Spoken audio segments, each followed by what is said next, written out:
सम्राट चौधरी ईश्वर की शपथ लेता हूँ। मैं बिहार राज्य के मुख्यमंत्री के रूप में अपने कर्तव्यों का निर्वहन करूंगा। ये पांचों दल मिला करके सम्राट चौधरी मुख्यमंत्री हो रहे हैं। एक आंख से आंसू बह रहे हैं सुख के और एक आंख से आंसू बह रहे हैं दुख के। बिहार यहाँ से नई ऊंचाइयों पर जाएगा। सम्राट चौधरी जी अब मुख्यमंत्री बन गए हैं, उनको ये बता देना चाहिए कि वो 10वां पास किए हैं कि नहीं किए हैं, और किए हैं तो किस साल किए हैं।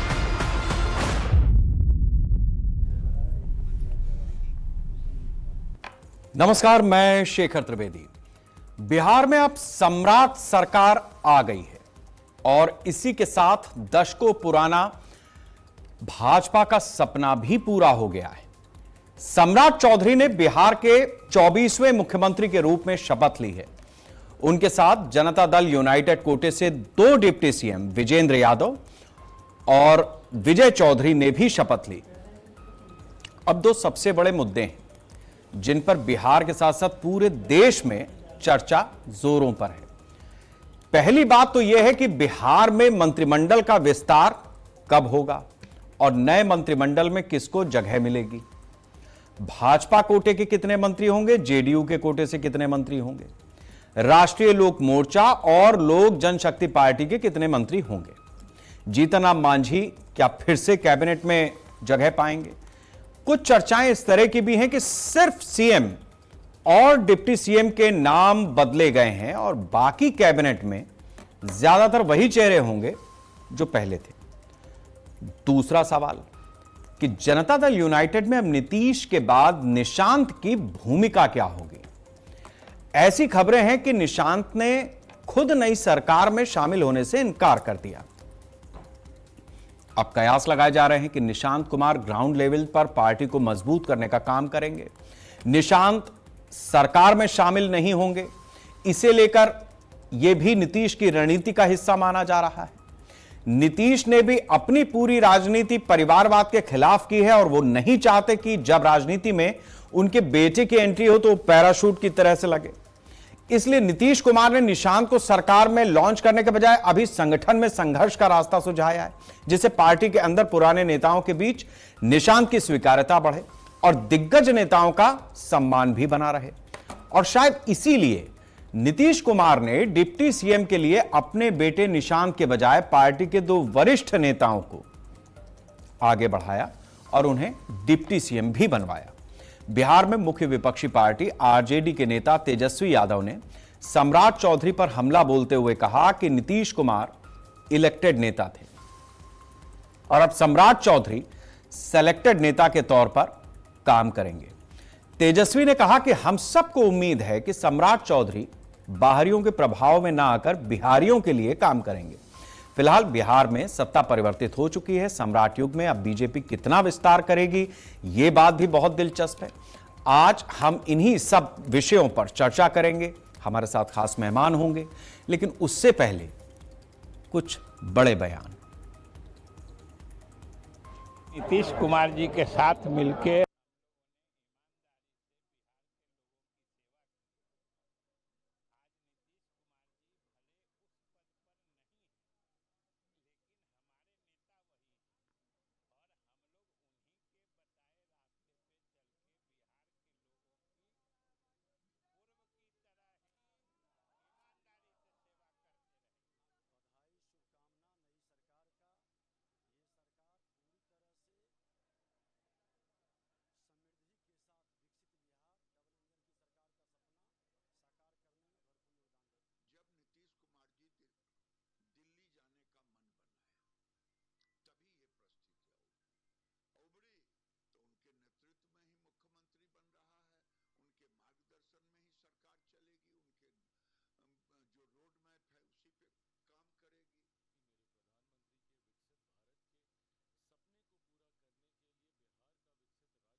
अब ये तो इत्तेफाक ही है, 56 इंच की छाती की बात तो आपने बहुत सुनी होगी। कुछ लोग उसको गर्व के साथ बताते हैं, कुछ लोग उस पर तंज कसते हैं, अलग अलग तरीके से इस लाइन का इस्तेमाल होता है। बड़ी दिलचस्प बात है कि सम्राट चौधरी की उम्र 56 साल है।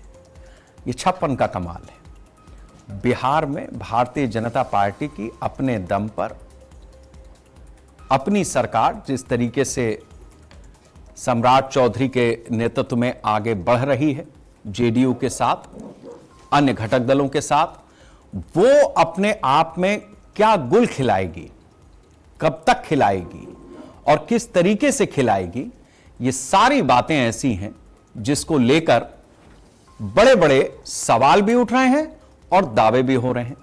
इन सवालों और दावों के बीच हमारे खास मेहमान होते हैं जो अपनी बातों को विश्लेषण के रूप में रखते हैं, अपने अनुभव रखते हैं और हम इस शेखर वार्ता को आगे बढ़ाते हैं। मनोज लाल जी हमारे साथ में हैं, जेडीयू के नेता हैं। हमारे साथ अनुज कुमार जी हैं जो आरजेडी के नेता हैं। आप दोनों लोगों का बहुत स्वागत है।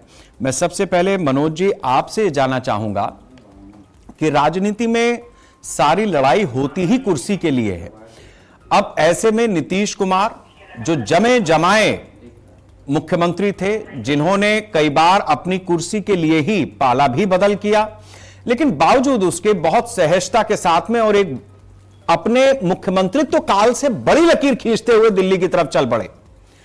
अभी जेडीयू कैसा महसूस कर रही है, क्योंकि अब मुख्यमंत्री बिहार में भारतीय जनता पार्टी का है, जो अब तक आपकी सरकार में जूनियर की भूमिका में हुआ करता था, यानी डिप्टी सीएम का पद बीजेपी के पास होता था और सीएम नीतीश कुमार होते थे। अनम्यूट कर दीजिए।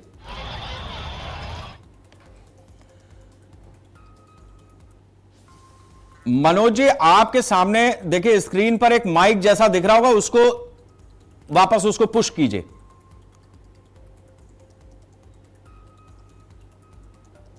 नहीं, अभी आपका माइक खुला नहीं।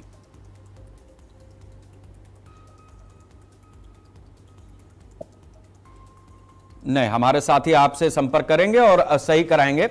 अनुज जी के पास चलते हैं। अनुज जी, जो व्यक्ति मुख्यमंत्री बना है उसने ककहरा लालू यादव की पाठशाला में सीखा है। अलग अलग पार्टियों में जाने का चलन हमारी राजनीति में आजकल एक आम बात है। वो आपकी पार्टी से शुरू हुए, फिर दूसरी पार्टियों से होते हुए बीजेपी में गए और 8 साल के भीतर उन्होंने अपनी राजनीति को प्रदेश की सर्वोच्च कुर्सी तक पहुंचा दिया। तो ऐसे व्यक्ति से राजनीति के अनुमान आरजेडी क्या लगा रही है, बिहार के लिए भी और आरजेडी के साथ भविष्य की राजनीति के लिए भी? देखिए शेखर जी, एक बात तो तय है, इसमें कोई शक नहीं है कि लालू स्कूल से राजनीति सीखा और आज अपने सभी तमाम प्रतिद्वंदियों को पछाड़ते हुए मुख्यमंत्री की कुर्सी तक जा पहुंचे। ये अच्छी बात है कि बिहार की जो राजनीति है, खास करके समाजवादियों की धरती रही है और समाजवादी विचारधारा का बोलबाला रहा है। इसीलिए लालू प्रसाद यादव और नीतीश कुमार जी बिहार की राजनीति के केंद्र में। बिहार की राजनीति की जब भी बात करिए, लालू जी उसके केंद्र में रहेंगे। और अगर सीएम के रूप में अगर सम्राट चौधरी आज बिहार के मुख्यमंत्री बने हैं तो वो क्या है, वो हमारे स्कूल से निकले हुए लोग हैं। ये तो आरएसएस को सोचना चाहिए, जो हर जगह डिंग हाँकते रहता है कि हम कार्यकर्ता तैयार करते हैं, नेता तैयार करते हैं, संस्कारी कार्यकर्ता होते हैं। बिहार में वो आज तक एक भी कार्यकर्ता तैयार नहीं कर पाए जो है, जो कि सीएम की कुर्सी तक पहुंच सके। तो ये तो हमारे लिए भी अगर बात करेंगे बिहार की धरती के लिए, तो हमारे लिए कोई आश्चर्य की बात नहीं है। बिहार में लगभग जितने भी नेता हैं वो सब तो है जो कि लालू जी की देन है। और खास करके दलित पिछड़े समुदाय के जितने भी चेहरा नजर आ रहे हैं, सब लालू के सामाजिक न्याय आंदोलन से जुड़े हुए लोग थे। आप एक एक करके किसी का भी नाम ले लीजिए आप, तो ये कोई आश्चर्य की बात नहीं। दूसरी बात है, देखिए सबसे बड़ी चिंता ये है कि सीएम बदलना आज नई, हम लोग के लिए नई बात नहीं है। हम लोग जानते थे कि चुनाव के बाद नीतीश कुमार फिनिश कर दिए जाएंगे। और यही अफसोस भी है कि जनता को छल किए हैं, जनता के साथ छल किया इन्होंने। जिन नारों के साथ वो जनता के बीच में चुनाव में गए थे कि 25 से 30 फिर से नीतीश, लेकिन 3 से 4 महीने, अभी 2-3 महीने ही हुआ है और नीतीश कुमार जी को बदल दिया गया। और इस बात को हम लोग आज यहाँ स्टूडियो में बैठकर नहीं कह रहे, चुनाव के समय भी हमारे नेता बार बार कह रहे थे कि नीतीश कुमार का चेहरा सामने रखकर जनता को बेवकूफ बनाया जा रहा है, ताकि जो बीजेपी कभी बिहार के सत्ता में आज तक काबिज नहीं हुई, क्योंकि यहाँ समाजवादियों का एक सामाजिक न्याय की पृष्ठभूमि है, और बीजेपी चेहरा जो सामाजिक न्याय के विरोधी चेहरा है, जो धर्मनिरपेक्ष ताकतों के विरोध में रहती है, उसको बिहार की जनता कभी स्वीकार नहीं की। तो ये हम लोग शुरू से ही कह रहे थे कि इनको तो जनता स्वीकार करने वाली है नहीं, इसलिए नीतीश कुमार जी का चेहरा सामने करके ये 25 से 30 का नारा लगा रहे हैं, जो एक छलावा सिद्ध होगा। और हमारी बात लगभग 3 महीने के अंदर सिद्ध हो गया। और यह बात तो हम नहीं कह रहे हैं ना, ये तो जनता दल यूनाइटेड के जो कार्यकर्ता हैं उनके बीच से निकल कर आ रहा है। आज देख लीजिए, जनता दल यूनाइटेड के कार्यालय में सन्नाटा है। क्यों सन्नाटा है? अगर ये बार बार आरोप लगाते हैं कि विपक्ष राजनीति कर रहा है, राजनीति हम क्यों करेंगे भाई? आप अपने कार्यकर्ता से पूछिए ना कि नीतीश कुमार जैसे। अनुज जी, मेरी आवाज आपको मिल रही है? हाँ, आवाज आ रही है। अच्छा, ठीक है, मैं थोड़ा सा चर्चा आगे बढ़ाता हूं। हमारे साथ में राजीव मेहता जी भी जुड़ गए हैं, कांग्रेस के लीडर हैं। बहुत बहुत स्वागत है आपका भी। मैं अभी आपके पास आऊं उससे पहले मनोज जी के पास जाऊंगा, क्योंकि मनोज जी से मेरा सवाल अधूरा रह गया था। मनोज जी, सवाल वही है, जवाब आप दीजिए। देखिए, मैंने कहा कि राजनीति की परिस्थितियां होती है और राजनीति में सब कुछ होता है, ठीक है। ऐसा भी समय आया है कि जब हम बहुत कम संख्या में थे, हमारी एलाइड पार्टी बहुत अधिक संख्या में थी, तो हम ही मुख्यमंत्री बने थे। तो इसलिए ऐसा नहीं है। और हम लोगों के यहाँ राजद के जनता दल यू के यहाँ एक चीज है कि जो भी पार्टी के नेता हैं या आम कार्यकर्ता है शेखर जी, वो प्रो नीतीश कुमार जी, और नीतीश कुमार जी जो फैसला लेते हैं उसको सारे लोग कुछ देर भावुक होते हैं, उनके फैसला पर विरोध भी जताते हैं, लेकिन अंत में जब वो समझाते हैं, उनकी बातें जब कार्यकर्ताओं के बीच में आती है तो वो प्रो हो जाते हैं। जैसा कि आपने देखा, जब नीतीश कुमार जी ने राज्यसभा जाने का फैसला किया तो पूरे विरोध हुआ, लेकिन जब वो कार्यकर्ताओं से बातचीत किया, नेताओं से बातचीत किया, कार्यालय में आए, तो उसके बाद आगे। तो देखिए, मैं बड़ा बेबाकी से बोलने वाला व्यक्ति हूँ कि गम तो है, इसमें कहीं से कोई दो मत नहीं है, लेकिन बिहार के लिए, बिहार के विकास के लिए नीतीश कुमार जी ने अपना उत्तराधिकारी, आप कहिए एक तरह से आज की भाषा में, उन्होंने सम्राट चौधरी जी का नाम रखा, जिसको एनडीए के तमाम नेता, भाजपा के तमाम नेता ने सर्वसम्मत से स्वीकार किया। तो अब ये आ रहे हैं, अब समाजवादी क्या बात करते हैं, समाजवादी आज कौन है? नीतीश से बड़े कोई समाजवादी हैं क्या यहाँ? अभी हमारे साथी कह रहे थे कि समाजवाद लालू जी कभी समाजवाद है क्या? समाजवाद के नाम पर तो वो कलंक है। समाजवाद का तो यही स्थिति है ना, कर्पूरी ठाकुर जी थे समाजवाद, और यही लालू प्रसाद यादव जी के यहाँ जब वो गए हैं तो उनको इनका इलाज तक भी नहीं करा पाए थे, जबकि लालू जी उस समय मुख्यमंत्री थे। आप शेखर जी जानकारी ले लेंगे बिहार के राजनेताओं से या बिहार के विश्लेषकों से। समाजवादी कभी भी जेल के अंदर सजा याफ्ता नहीं होता है, कभी अटारिका में नहीं रहता है, उसकी झोपड़ी रहती है। चपरासी क्वार्टर से निकले थे, चपरासी क्वार्टर से निकले थे, और आज के डेट में अरबों के मकान में रह रहे हैं। तो इसीलिए वो सब नहीं है। हमें गम है, मैं तो स्वीकार कर रहा हूँ कि हमें गम है, अभी और रहते, लेकिन सम्राट चौधरी जी भी बने हैं तो हमारे ही सहयोग से बने हैं। और जब तक हम लोगों का आपसी एकता है, और हम लोग आपसी एकता में जाते हैं। बिहार की क्या स्थिति है, हमारे साथी बोल रहे थे, जिस चीज को ये बोल रहे थे, विकास की बात कर रहे थे, सब तो ये लोग चुनाव में घूम गए, जनता ने इनको अपना रास्ता दिखा दिया। इसीलिए अब हमें सरकार चलाना है। हम लोग मिल के, पहले भी एनडीए की सरकार नीतीश जी की चलती थी उसमें भी बीजेपी साथ में थी, और अभी के डेट में भी जो सरकार चलेगी उसमें भी जदयू साथ में थी। ठीक है, आपने अपनी बात रखी। हमारे साथ में राजीव मेहता जी भी हैं। राजीव जी, मैं आपसे जानना चाहूंगा कि इस पूरे राजनीति के घटनाक्रम में कांग्रेस अपने आप को बिहार में कहां पे पा रही है? क्योंकि आरजेडी विपक्ष में है, जेडीयू बीजेपी सत्ता पक्ष में है, कांग्रेस और आरजेडी एक एलाई की तरीके से दिखते तो हैं, लेकिन जब चलने की बात आती है तो फिर उसमें बहुत बड़ा फर्क नजर आता है, और फर्क ऐसा जैसे नदी के दो किनारे हों जो कभी नहीं मिलेंगे।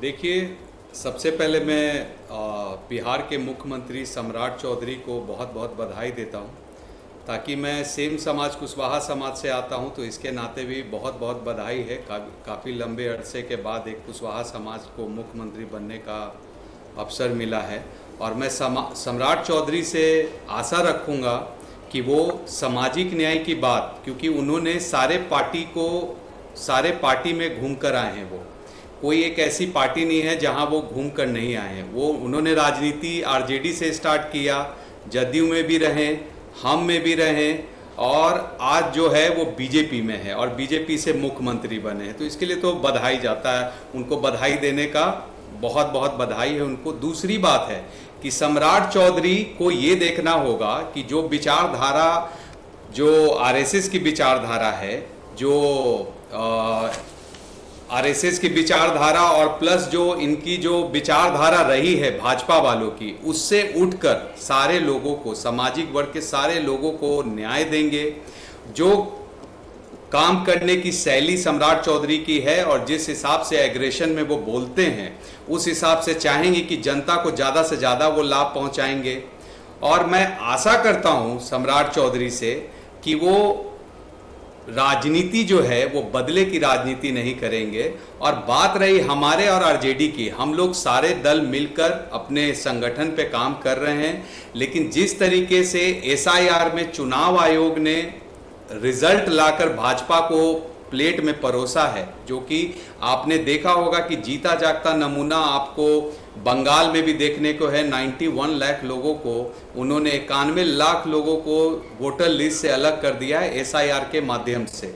और जो पीढ़ी दर पीढ़ी से उनके वंशज वोट करते आए हैं, जो वहां के गवर्नमेंट ऑफिसर रहे हैं, जो आर्मी में रहे हैं, इन लोगों का भी नाम काटा गया है। ठीक इस तरीके से हम लोगों ने बहुत मुक्ता से आवाज उठाई थी कि चुनाव आयोग जो है वो चुनाव आयोग नहीं, आज के डेट में मोदी आयोग है, भाजपा आयोग है। और बात रही जदयू की, तो जदयू के तो सीएम को यहां से दिल्ली भेज ही दिया गया है, और बहुत जल्दी हम और आप देखेंगे कि जदयू में जो विधायक हैं उनमें भगदड़ मचेगी। क्योंकि आज आपने एक और भी बारीकी से नोटिस की होगी कि इनके हर जगह पे, हर एक नोटिफिकेशन पे, हर एक बैनर पे इन्होंने लिखा है भाजपा सरकार। अभी से पहले नीतीश जी लिखते थे एनडीए सरकार, लेकिन ये भाजपा ऐसी है जो वो लिख रही हैं कि ये भाजपा सरकार है, एनडीए सरकार है नहीं। तो इन्होंने स्पष्ट कर दिया है कि जितनी भी क्षेत्रीय दल के लोग हैं इनको ये पूरे तरीके से ध्वस्त करेंगे। धीरे धीरे नंबर आएगा, जिसमें एक नंबर आप और हम जानते हैं कि उपेंद्र कुशवाहा जी का है। उपेंद्र कुशवाहा जी आज सम्राट जी के बनने के बाद उपेंद्र कुशवाहा जी का राजनीति में द एंड हो चुका है। अब उनके बेटे को जितना हाइप मीडिया बना के दिखा रही थी, क्योंकि अब यहाँ जो नेतृत्व होगा वो सम्राट चौधरी के इर्द गिर्द में नेतृत्व होगा और कुशवाहा उनके तरफ रुझान उनका होगा। लेकिन लड़ाई और चुनौती राजीव जी, आपने दो महत्वपूर्ण बातें कही हैं। ऐसे लालू जी के पाठशाला से निकलकर आज मुख्यमंत्री बने। ठीक है, आपने दो महत्वपूर्ण बातें कही हैं जिससे मैं सवाल लेकर के चाहूंगा कि वो इस पे, मेरी आवाज नहीं जा रही राजीव जी, मैं आता हूं आपके पास, अनुज जी के पास जाते। दो महत्वपूर्ण बातें अनुज जी राजीव जी ने कही हैं। एक तो उन्होंने ये कहा है कि वो भी कुशवाहा समाज से आते हैं, यानी जाति बिहार खासतौर पर जाति कहीं नहीं जाती, वो आती ही है किसी ना किसी रूप में, इस चर्चा में भी आ रही है, आ गई है। अब वो बात ठीक है कि उपेंद्र कुशवाहा का क्या होगा और सम्राट चौधरी बन गए तो वो कुशवाहा समाज को लेकर के कितना क्या करेंगे, वो अपनी जगह है। जिस बात को मैंने आपसे रखना चाहा था उस समय, जिसमें आप समाजवाद में चले गए, मेन चीज यही है कि जो फैक्टर लालू यादव ने अपनी तरह से तैयार किया बिहार में, MY फैक्टर, उसकी काट निकालने में बड़ा मेहनत लगी दूसरे तरफ के लोगों को। नीतीश कुमार ने उसकी काट निकाली और उसके बाद आज की स्थिति ऐसी है कि यादवों के बाद कश्यप समाज, कुशवाहा समाज सबसे ज्यादा बड़ा वोट बैंक आप कह सकते हैं बिहार के अंदर है। फिर लवकुश जो ये इकाई बनाई है, इस फैक्टर पे आ जाइए तो वो चीजें जीत के समीकरण की तरफ ले जाती हैं, जिस पे राजीव जी ने SIR वगैरह वगैरह की बात की। ये काम तो देश में पहले होना चाहिए था और रूटीन कोर्स होना चाहिए, क्योंकि इस देश में घुसपैठियों की कमी नहीं है। उनकी कॉलोनी बनती है, वो वोट बैंक बन जाते हैं, राशन कार्ड बन जाते हैं, सरकार आप ही में से कोई चलाता है। कल को हो सकता है कि राजीव जी ही किसी विभाग को संभाल रहे हो सकता है कि अनुज जी संभाल रहे हो। तो ऐसे में यह बड़ा संकट है कि जो इस देश का है नहीं, उसकी पीढ़ियां यहां पर पैदा होती हैं और बढ़ती हैं और क्लेम ठोकती हैं, और हमारे आपके जैसा टैक्स पेयर ही उसके पैसे पे वो ऐश करती हैं। ये होना नहीं चाहिए, ये हमारे देश के लिए नहीं ठीक है। तो इसलिए उस मुद्दे पे नहीं जाएंगे। आज गलत किया है कोई चुनाव आयोग ने काम, उसको ठीक होना चाहिए। ये हर साल होना चाहिए, हर 5 साल पे होना चाहिए, 10-10 साल और 15-15 साल पे नहीं है। हर 5 साल के अंदर चुनाव से पहले SIR की प्रक्रिया होनी चाहिए। मैं तो इस बात को कहता हूं। मेरा सवाल अनुज जी यह है कि जाति समीकरण का जो ताना बाना लालू यादव ने बुना था 20 साल पहले, नीतीश कुमार ने उसको न सिर्फ ध्वस्त किया बल्कि आज जातियों के नए समीकरण में बिहार जा चुका है, जिसमें विकास भी एक मसला है, जिसमें महिलाओं की सुरक्षा भी एक मसला है, जिसमें अलग अलग तरीके के वादे और उनका असर और उनको जमीन पर उतरता हुआ देखना चाहती जनता भी शामिल है। तो इससे आप कैसे पार पाएंगे? उसकी वजह एक यह भी है कि लालू यादव की पार्टी में रहते हुए शायद किसी समय सम्राट चौधरी को लगा होगा कि वो बड़े से बड़े पद पर पहुंच सकते हैं, लेकिन मुख्यमंत्री नहीं बन सकते, क्योंकि वहां पर एक परिवार का कोटा फिक्स है। देखिए, सबसे पहली बात, आपने बहुत लंबा सवाल किया और काफी उलझा भी दिया, मुझे लगता है। सीधा सीधा सवाल है ये। हमने पहले भी कहा है कि बिहार सामाजिक न्याय की धरती रही है, और ये लालू जी से नहीं। आप लोग जब भी बिहार के इतिहास की बात करते हैं तो लालू से शुरू क्यों करते हैं? क्या लालू जी से पहले बिहार का राजनीतिक इतिहास नहीं रहा है, सामाजिक इतिहास नहीं रहा है? आप उसको क्यों भूल जाते हैं? बिहार की धरती में कर्पूरी ठाकुर भी थे, जेपी आंदोलन भी यहीं से हुआ, और सब जेपी आंदोलन से निकले हुए तमाम लोग थे, चाहे लालू जी हो, चाहे नीतीश जी हो, चाहे रामविलास पासवान जी हो, शरद यादव हो, जो भी है। और उसमें बीजेपी जनसंघ भी हमारे साथ थी। तो आप सिर्फ लालू एरा से ही है जो कि बिहार के इतिहास क्यों गिनते हैं? और आपने एक आरोप लगाया कि लालू जी ने जाति समीकरण बनाया। जाति समीकरण तो हमने बनाया नहीं। हम बहुजनों की बात करते हैं, दलित, पिछड़ों, OBC, SC, ST की बात करते हैं, अल्पसंख्यकों की बात करते हैं। यही कारण है कि आप उस समय का अगर वोट परसेंटेज निकाल कर देख लीजिए, जब लालू प्रसाद यादव चुनाव लड़ते थे, चाहे जब हम सत्ता में थे, तो हमारे लिए कोई माय समीकरण नहीं था। माय समीकरण के बाद हम सत्ता से बाहर हो गए, जिसको आप लोगों ने नैरेटिव के रूप में फैलाया। तो हम जब सत्ता में थे, सारे लोग हमारे साथ थे। और चूंकि समाजवादियों का नारा भी मनोज जी बता रहे थे, समाजवाद की परिभाषा बता रहे थे, हमने क्या कहा, जिसकी जितनी हिस्सेदारी उसकी उतनी भागीदारी। इस बार भी हम 17 महीना के सरकार में थे तो हमने जनगणना कराने की बात कही, हमने आरक्षण है जो कि 65% करने की बात की। लेकिन नीतीश जी ने क्या किया, समाजवादी विचारधारा को भूल करके जब बीजेपी के साथ गए तो उसका जो कि उस पर रोक लगवा दिया।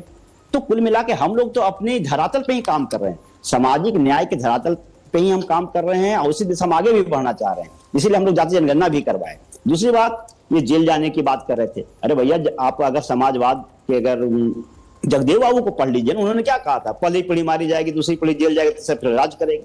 तो आपने लालू जी को जिस तरह से फंसाया है वो तो कौन नहीं जानता है। अगर आपके पास, अब बाकी लोग जो देश में जितने भी भ्रष्टाचार में लिप्त लोग हैं, उनके लिए तो आपने वॉशिंग मशीन रखा है, गंगा जल रखा है, छिट के जो सबको पवित्र कर दे रहे हैं, सबको बिल्कुल शुद्ध कर दे रहे हैं। तो ये कोई नई बात नहीं, जो देश की जनता समझ रही है कि किस तरह से आप हमें विवश किए। लेकिन हमारे जो नेता हैं लालू प्रसाद यादव, आपके सामने झुके नहीं, अपने शर्तों पे आज भी खड़े हैं। तो पहली बात की आरोप मत लगाइए कि हम जाति की राजनीति करते हैं। इस बार भी हम इलेक्शन में हमने साफ कहा कि हम A to Z की पार्टी हैं, हमारे यहाँ सभी का सम्मान है, हमारे लिए मुद्दा की बात है। देखिए, लालू यादव के सामने जो मसला आया जिस मामले में, सिंचाई की बात, एक चीज यहां पर कहना जरूरी है, लालू यादव पर जो आरोप लगे और जो उनको सजा हुई, वो ऐसा नहीं कि बीजेपी के कार्यकाल में हुई। वो जिस सरकार के साथ में, जिस गठबंधन के साथ में राजनीति करते रहे, केंद्र से लेकर राज्य तक, उसी दौर में वो सब हुआ है और फैसला अदालत ने दिया है। राजीव जी आप नहीं एक सेकंड मैं राजीव जी को ले आता हूं। राजीव जी ये आरोप इधर से उधर नहीं हो सकता। अभी देखिए पिछली बार लालू जी की ककैरा, लालू जी की पाठशाला, उससे बात शुरू हुई थी। अब आए ना कपूरी ठाकुर, अब आए ना जेपी आंदोलन, वहां से निकले नीतीश कुमार भी, वहां से निकले लालू यादव भी। मैं यही चाहता था कि आप उस चीज पे आए। राजीव जी सीधा आरोप आप पर है। एक मिनट सुन लीजिए, मैं आता हूं। राजीव जी का एक टिप्पणी ले पहले, आप दोनों सहयोगी हैं। राजीव जी एक बार मैं सवाल आपका समझा नहीं, मुझे थोड़ा एक मैं आपसे ये जानना चाह रहा हूं कि लालू यादव के ऊपर जो आरोप लगे, जो अदालत ने फैसला सुनाया, जो उन्होंने सजा पाई, वो सब तो उस दौर की बात है जब केंद्र में कांग्रेस और बाकी यूपीए की सरकार थी। फैसला अदालत का आया तो ऐसे में क्षेत्रीय दलों की जो राजनीति थी या लालू यादव को किसने खत्म किया? बीजेपी ने या कांग्रेस नीत यूपीए गठबंधन ने या लालू जी के स्वयं के कामों ने? मेरी आवाज मिल रही है आपको? हाँ जी जी, मैं आपको क्लियर कर दूं कि लालू यादव ने जिस राजनीति की नींव रखी थी 1990 के दशक में, उन्होंने जो पिछड़े, अति पिछड़े, दलित और वंचितों का जो आवाज उठाया था, उस आवाज को उठाने के बाद लालू जी लाइमलाइट में आए थे और लालू जी देश के पहले मुख्यमंत्री हुए थे ओबीसी के रूप में बिहार के अंदर में।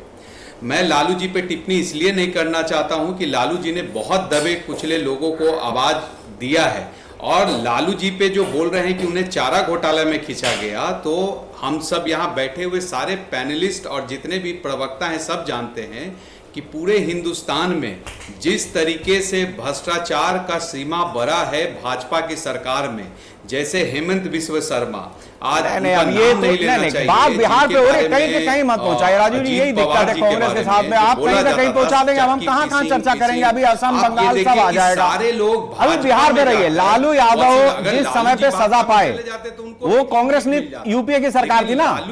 ठीक है अनुज जी आप अपनी बात रखें।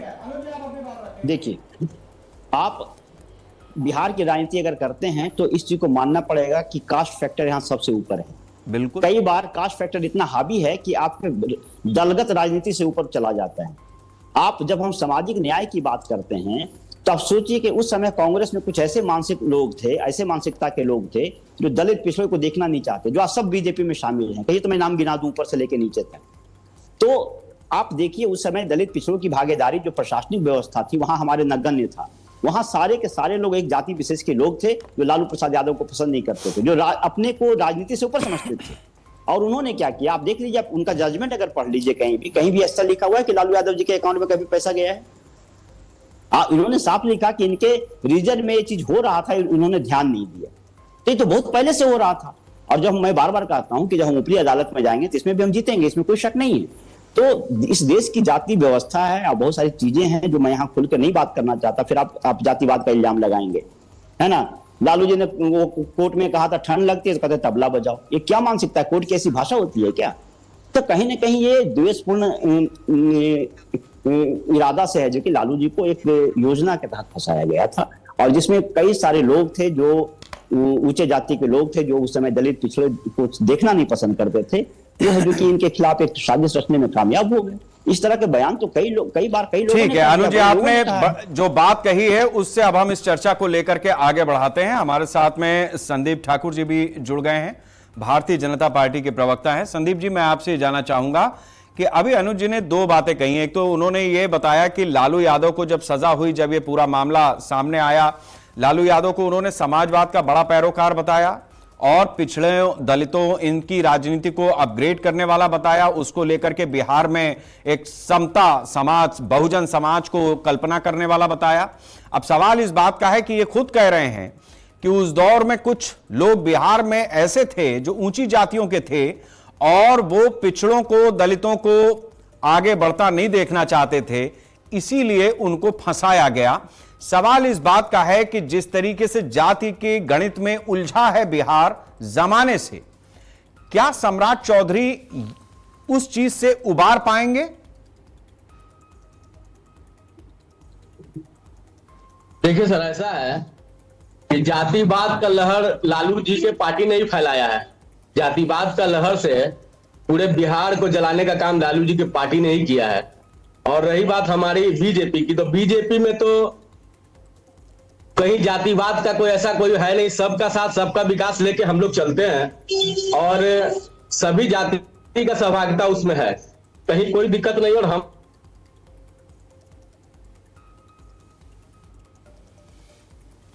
शायद हमारा संपर्क टूट गया है, हम कोशिश करेंगे दोबारा आपके पास आने की। मनोज जी, मैं चाहूंगा कि इस जवाब को आप पूरा करें कि बिहार में जो जातीय गणित है उसको लेकर के अभी भी काफी जड़ें गहरी हैं, उसकी जातियों से उबर नहीं पाया, जबकि 20 साल नीतीश कुमार का भी जो शासन रहा उसमें जितना डेवलपमेंट वो कर सकते थे वो किया।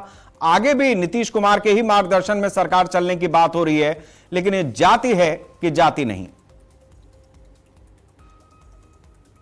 देखिए जातियां तो है, इससे हम इनकार नहीं कर सकते। देखिए कोई भी समाज का नेता अगर किसी न किसी जाति से, मैं संदीप जी आऊंगा आपके पास। संदीप जी अब थोड़ा सा आप इंतजार कर लीजिए, अभी मनोज जी जवाब दे रहे हैं, जेडीयू के ही लीडर हैं, आपकी तरफ से बोल रहे हैं। आवाज आ रही है? हाँ बोलिए मनोज जी, आप बोलें।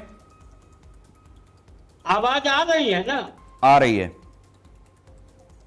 तो मैंने कहा कि जातियां हैं, जातियां से कोई व्यक्ति इनकार नहीं कर सकते बिहार के राजनीति के दृष्टि से, लेकिन नीतीश कुमार जी ने उसको बहुत हद तक तोड़ने का प्रयास किया।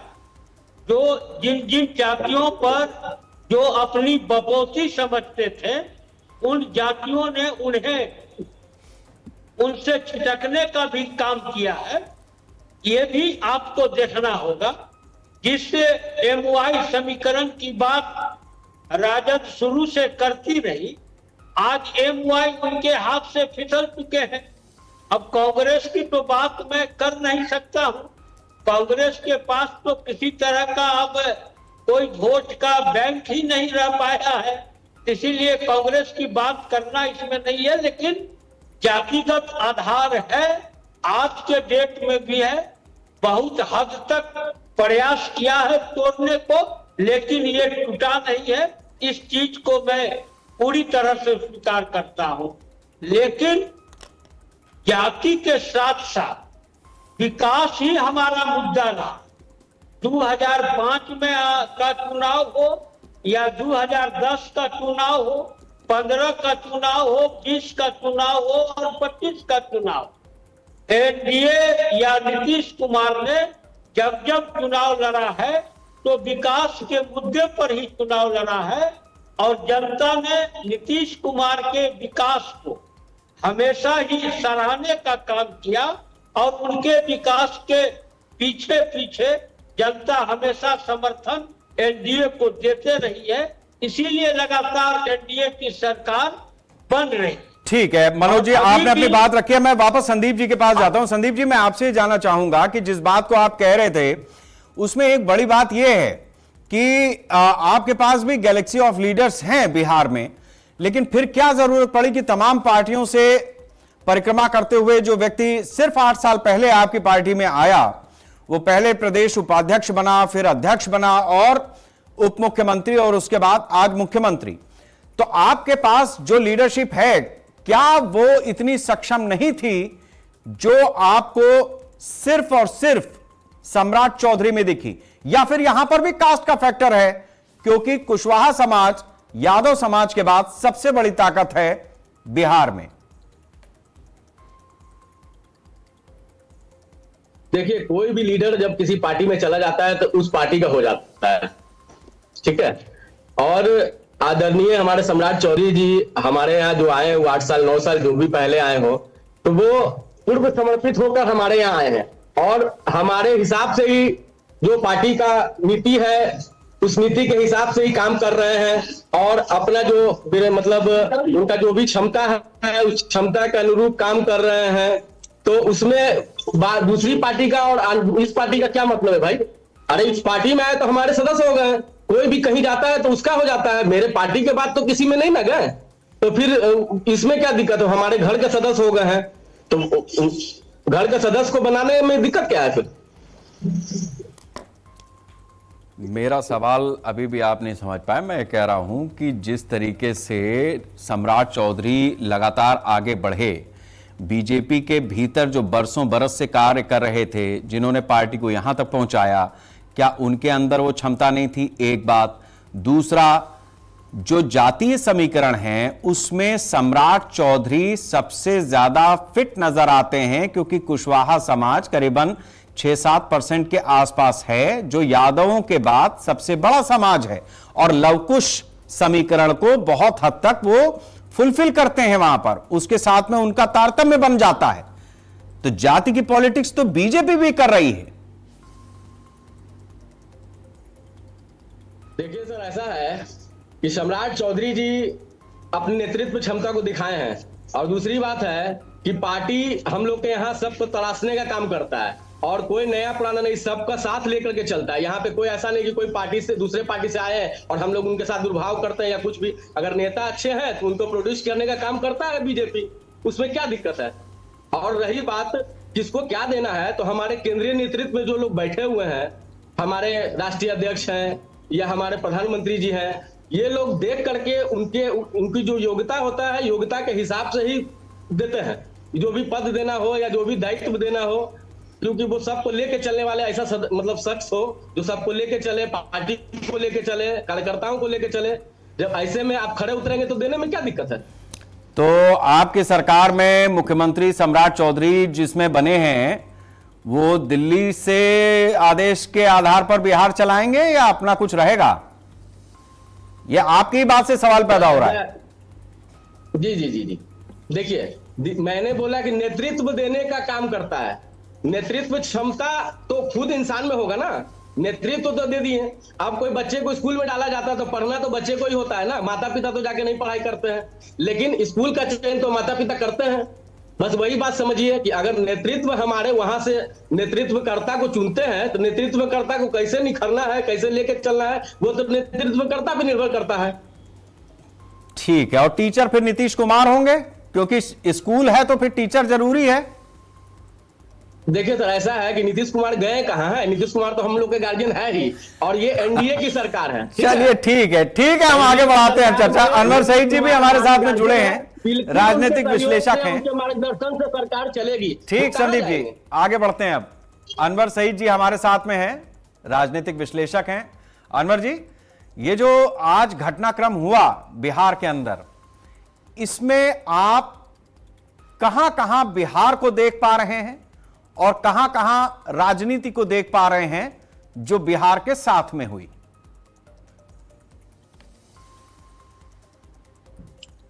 देखिए, बिहार के अगर राजनीति को देखेगा, भाजपा का लंबे समय से प्रयास था यहां सत्ता में आने का, तो वो एक लंबा जो एक इन लोगों का इंतजार था, वो इंतजार आज खत्म हुआ उनका, कि हमारा अपना मुख्यमंत्री हो। तो वो मुख्यमंत्री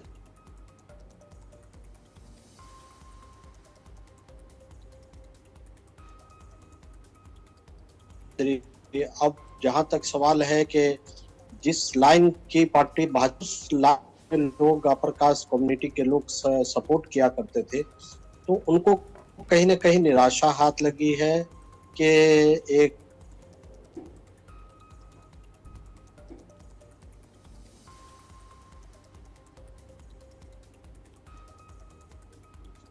काल हो, संकाल हो। शायद हमारे पास आवाज कुछ कनेक्शन में के मुख्यमंत्री नहीं। अनवर जी, आपकी आवाज नहीं आ पा रही है विधिवत, हम कोशिश करेंगे दोबारा हम आपके पास आएं।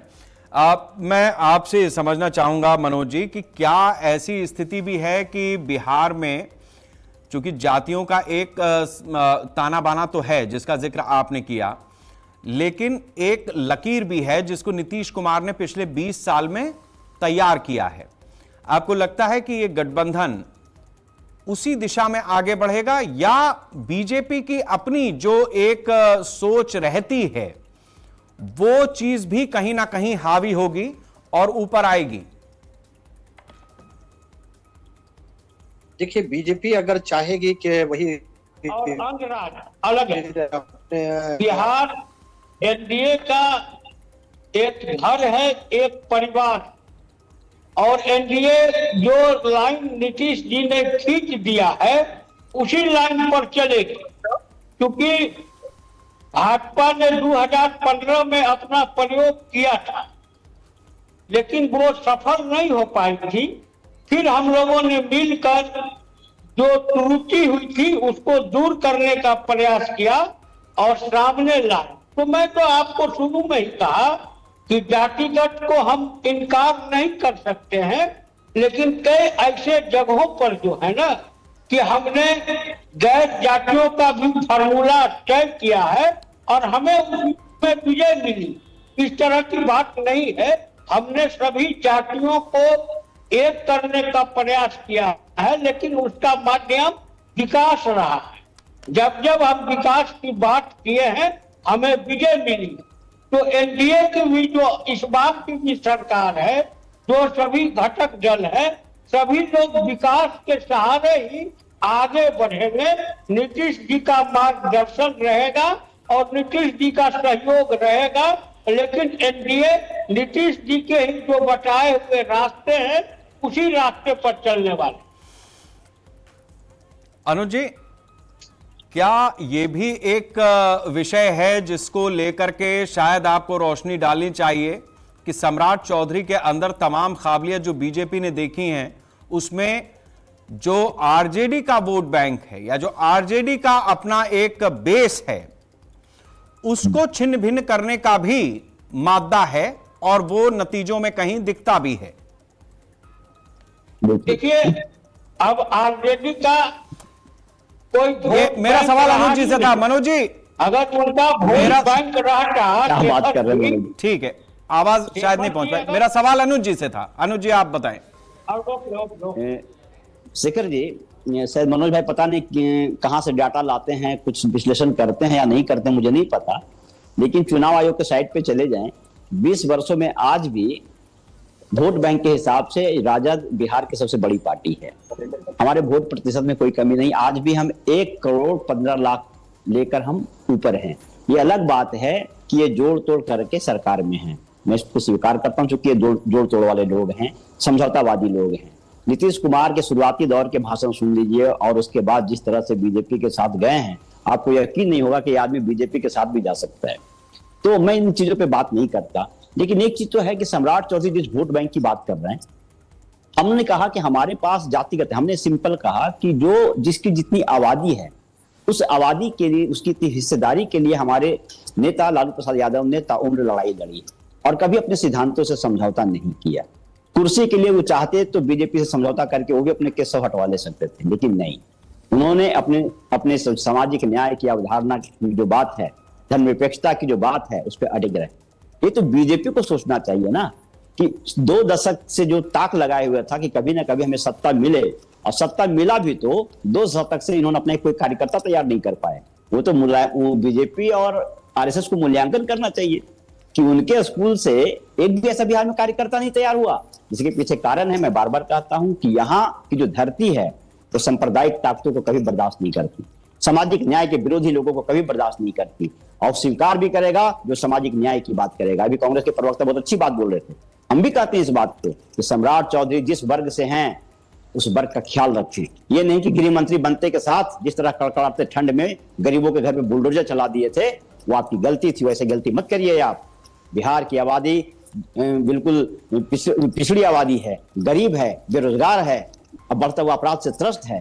तो आपसे एक उम्मीद है, आप नई पीढ़ी के लोग हैं, आप इस दिशा में काम करिए। यही हम हेलो ठीक है आवाज आ रही मेरी? हाँ जी, हाँ जी, आपकी बात हमने समझी है। हम इसी आपकी ही बात को लेकर के राजीव जी के पास जाते हैं। राजीव जी, एक जगह पर आकर के आरजेडी और कांग्रेस बहुत ही एक जैसी बात कह रहे हैं। वो ये कह रहे हैं कि जिस समाज से आते हैं सम्राट चौधरी, उस समाज का पुरजोर भला करें और सबको साथ लेकर के चलें। ये उसके बाद वाले वाक्य में आता है। तो ये कांग्रेस जो कहती है कि हम जाति के फेर में नहीं फंसते, हम समाज की बात करते हैं, सबकी बात करते हैं, तो आपने तो अपने ओपनिंग कमेंट में ही वो बात कही थी। तो इस लिहाज से कांग्रेस भी बिहार में कुछ अलग दिखती है राष्ट्रीय पटल से। मैं आपको स्पष्ट कर दूं कि मैंने अपने डिबेट में ये बोला था ताकि सम्राट चौधरी कुशवाहा समाज के हैं, उसके लिए मैं कुशवाहा जाति से आता हूं, उसके लिए मैं उन्हें बधाई देता हूं। उसके बाद मैंने सेकंड लाइन बोला था, आप डिबेट को फिर से आप देखिएगा, सारे प्रवक्ता लोग जो ये लालछन लगा रहे हैं, मैंने सामाजिक न्याय की बात की है, जो दबे कुचले लोग हैं उनकी बात की है। मैंने ये नहीं बोला कि सिर्फ कुशवाहा, एक प्रदेश का मुख्यमंत्री जो होता है वो सबके लिए उतना ही इंपॉर्टेंट होता है जितना कुशवाहा के लिए, जितना यादवों के लिए, जितना ईबीसी के लिए, ओबीसी के लिए, स्वर्ण समाज के लिए, माइनॉरिटीज के लिए, सबके लिए इक्वालिटी उनका एक मापदंड में उनको देखना होगा। दूसरी बात मैंने ये भी बताया कि बदले की राजनीति नहीं होनी चाहिए, क्योंकि सम्राट चौधरी तो अब परिपक्व हो चुके होंगे, क्योंकि वो हर एक पार्टी का जो मजा है वो लेकर आए हैं। हम में भी रहे हैं, आरजेडी में भी रहे हैं, और उनके पिताजी कांग्रेस में भी रहे हैं, ये भी भूलने की जरूरत नहीं है। शकुनी चौधरी कांग्रेस में भी रहे हैं।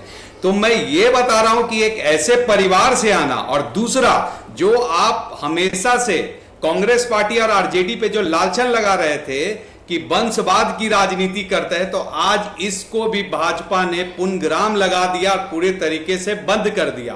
क्योंकि अगर ये राजनीति है, वंशवाद की राजनीति देखनी है, तो सम्राट जी जीता जागता इसमें एग्जाम्पल हैं, क्योंकि इनके पिताजी भी मंत्री रहे, उनकी माताजी भी विधायिका रही, और खुद सम्राट चौधरी रहे, उनके पूरे परिवार राजनीति से हैं। तो आज के डेट में अगर कोई ये बात बोलता है कि आप परिवारवाद फैला रहे हैं, तो भाजपा ये बोलने से पहले खुद अपने यहां पे तरह तरह के एग्जाम्पल देख ले, राजनाथ जी के बेटा से लेकर अमित शाह के बेटा से लेकर, और आज प्रदेश में कुशवाहा समाज के मुख्यमंत्री शकुनी चौधरी के बेटे सम्राट चौधरी मुख्यमंत्री के रूप में शपथ उन्होंने लिया है। तो ये तो अब इनका ये एजेंडा खत्म हो चुका। दूसरी बात कि सम्राट चौधरी प्रवक्ता, आरजेडी प्रवक्ता ने ठीक बोला, जिस हिसाब से उन्होंने मतलब गृह मंत्रालय संभालने के बाद गरीबों पे जो बुलडोजर चलाने का काम किया था, आपको जरूरत नहीं है किसी भी स्टेट के किसी भी लोगों को एक पैटर्न को फॉलो कर गरीबों को उजाड़ देना। गरीबों को पहले एक जगह पे बसा दीजिए। आप मुख्यमंत्री हैं, अब आपसे ही सवाल होगा, और विपक्ष ठीक है राजू जी, हम इस चर्चा को आगे बढ़ाते हैं। आखिरी हिस्से में पहुंच रहे हैं कि जो काम रुक गया है। अनवर जी हमारे साथ में। अनवर जी, मैं आपसे जानना चाहूंगा कि जितनी भी पार्टियां हैं उनके प्रवक्ताओं ने एक बात जरूर कही कि हम सामाजिक न्याय के लिए काम करते हैं। आजादी के बाद से जितनी भी पार्टियों की सरकारें बिहार में बनी हैं, वो सभी सामाजिक न्याय के लिए काम करती रहीं। सवाल यह है कि सामाजिक न्याय अब तक मिला क्यों नहीं, ये कहां चला जाता है? देखिए, कांग्रेस पार्टी और राहुल मेरा गांधी सवाल जी ने... अनवर जी से, एक मिनट राजीव जी, मेरा सवाल अनवर जी से, राजनीतिक विश्लेषक, जिसमें उन्होंने दिल्ली राजीव जी, मेरा सवाल अनवर सईद जी से है, आप रुक जाएं, कंप्लीट कर लूं। अनवर जी आप अपनी बात रखें। जी जी बताएं। मैं कह रहा हूं कि आजादी के बाद से अब तक बिहार में जितने भी राजनीतिक दलों की सरकार रही, या इस चर्चा में भी जो राजनीतिक दल बैठे हैं, वो सब सामाजिक न्याय की बात कर रहे हैं, लेकिन सामाजिक न्याय कहां चला जाता है? ये किसी की सरकार हो, किसी की पार्टी की सरकार हो, ये मिल क्यों नहीं पाया आज तक बिहार की जनता को? देखिए, सत्ता में आने के बाद फिर वही होता है कि सत्ता को कैसे बचाए रखें। तो उस सत्ता को बचाए रखने के जोड़ तोड़ में और सत्ता में बने रहने के चक्कर में वो सामाजिक न्याय फिर वो कोई पार्टी उस लाइन को फॉलो नहीं कर पाती है। वो सिर्फ एक नारों में, उनकी घोषणाओं में रहता है, और उनके भाषणों में ये चीज देखने को मिलता है। अब रहा सवाल के आगे सम्राट चौधरी का, जहाँ तक सवाल है, वो सम्राट चौधरी जी आए हैं, तो सम्राट चौधरी के साथ एक प्लस पॉइंट ये है कि वो लगभग सभी विपक्षी दलों से में वो रहे हैं। तो उनके साथ ये है, चाहे वो कांग्रेस हो, चाहे उनका मतलब बैकग्राउंड जो है कांग्रेस से लेकर के, आरजेडी से लेकर के, जदयू से लेकर के, तो जदयू तो सत्ता में ही है। तो एक जो वो रहा है, तो वो जो जिस सामाजिक, आज भी तेजस्वी जी की तरफ से जो तस्वीरें या जो बात कही जा रही है या भाजपा पर ये लगाया जा रहा है कि भाजपा को आखिर में हार धार करके वही जो पिछड़े समाज थे उन्हीं के लोगों में से किसी को चुनना पड़ा। तो एक वो जो सामाजिक न्याय का अपना ये कह रहे हैं कि लालू जी ने पिछड़े दबे हुए कुचले लोगों को आगे किया, तो वो चीज वो श्रेय विपक्ष में आरजेडी लेना चाह रही है, कांग्रेस कह रही है कि भाई उनका पुराना ये रहा है। तो एक तरह से बीजेपी के साथ एक अभी जो स्थिति है वो जो एक ठीक है, हमने आपकी बात को समझ लिया। मैं बिल्कुल आखिरी हिस्से में आ रहा हूं। अब मैं सवाल वापस संदीप जी से लेता हूं। ठीक है अनवर साहब, मैंने आपकी बात को समझा। संदीप जी, एक बड़ी चीज है, देखिए इस चर्चा में सामाजिक न्याय पर आकर के बिहार की जनता, सामाजिक न्याय, सबका कल्याण, ये बात एक कॉमन है, वो चाहे आरजेडी हो चाहे कांग्रेस हो। लेकिन अनवर जी ने एक बड़ी बात कही कि जब सत्ता मिल जाती है किसी राजनीतिक दल को तो फिर सत्ता बचाने की लड़ाई होती है वहां पर कि सत्ता में बने कैसे रहें। अभी सम्राट चौधरी के साथ में एक जो प्लस चीज है वो ये है कि वो हर पार्टी का सामाजिक अनुभव लेते हुए अपनी राजनीति को न्याय संगत ठहराते हुए मुख्यमंत्री की कुर्सी पर आकर के विराजमान हो गए हैं। तो ऐसे व्यक्ति से जिसका सामाजिक अनुभव हो, जिसने अपनी राजनीति के साथ में न्याय किया हो, बिहार सामाजिक न्याय की उम्मीद कर सकता है क्या?